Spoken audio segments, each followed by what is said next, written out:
Assalamualaikum warahmatullahi wabarakatuh. Perkenalkan, nama saya Ida Susana.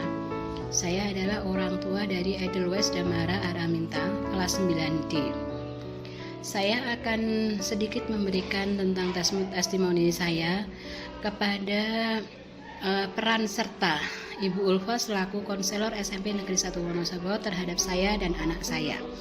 Pada saat anak saya menginginkan sekolah di luar kota, jujur, saya sebagai orang tua agak keberatan. Apalagi seorang perempuan untuk lepas dari orang tua. Karena selama ini anak saya tipenya adalah agak ketergantungan dengan kami selaku orang tua. Oleh karena itu, saya bingung. Maka saya bertemu dengan Ibu Ulfa untuk meminta saran bagaimana sebaiknya saya dan sikap saya serta keinginan anak saya.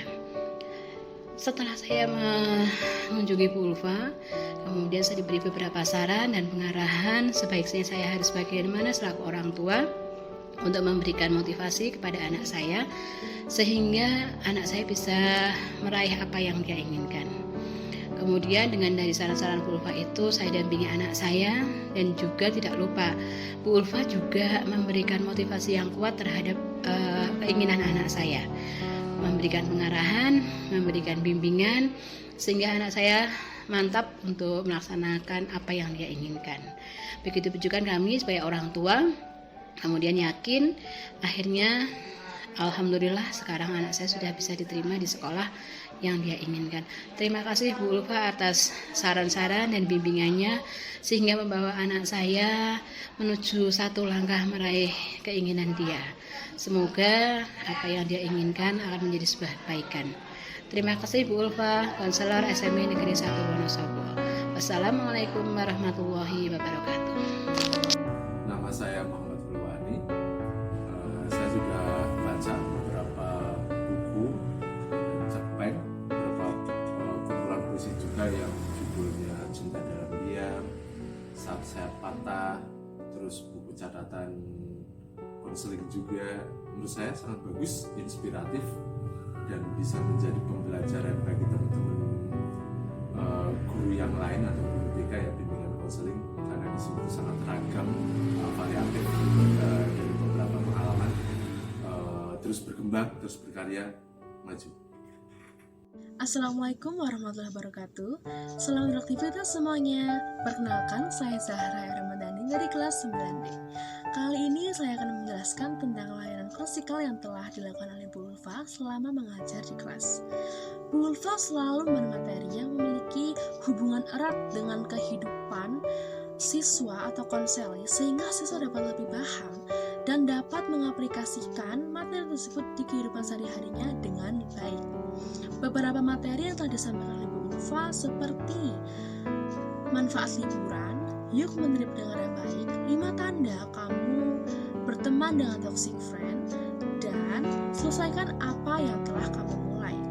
Dari beberapa materi tersebut sudah terlihat bahwa pemilihan materi atau pemilihan topik yang telah dilakukan Bu Ulfa itu pasti memiliki hubungan erat dengan kehidupan remaja yang dialami oleh para siswa di sekolah. Bu Ulfa juga selalu menjelaskan, menjabarkan, dan memberi contoh tentang materi tersebut dengan detail sehingga siswa menjadi sangat paham dan benar-benar dapat mengaplikasikan kegiatan materi tersebut dengan baik. Dan setiap di akhir layanan klasikal, Bu Ulfa selalu memberi refleksi untuk para siswa sehingga siswa dapat lebih memahami tentang keadaan diri dan lingkungan lebih baik secara mental. Sekian dari saya, kurang lebihnya mohon maaf. Terima kasih atas perhatiannya. Wassalamualaikum warahmatullahi wabarakatuh. Assalamualaikum warahmatullahi wabarakatuh. Perkenalkan, nama saya Evan dari kelas 9 di nomor presensi 11. Pada kesempatan kali ini saya akan menyampaikan pengalaman pribadi saya terkait dengan bimbingan konseling bersama Ibu Ulfa Arifah selaku konselor di SMP Negeri 1 Wonosobo.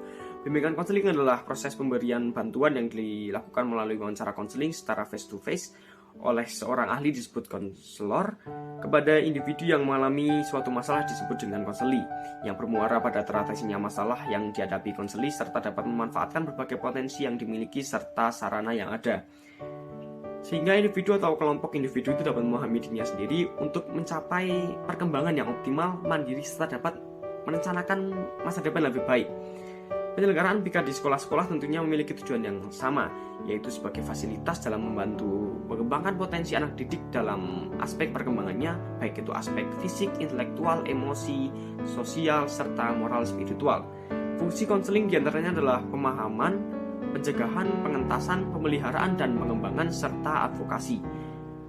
Bimbingan konseling di zaman sekarang sangat dibutuhkan peserta didik di sekolah maupun di luar sekolah karena tujuannya memfasilitasi siswa dan membantu mengembangkan potensi peserta didik.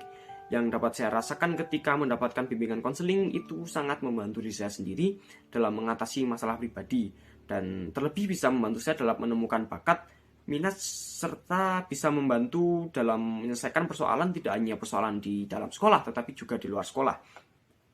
Namun sayangnya masih banyak siswa yang melakukan layanan BK di sekolah karena tidak percayanya siswa dengan guru bimbingan konseling karena takut ceritanya akan dibicarakan kepada orang lain.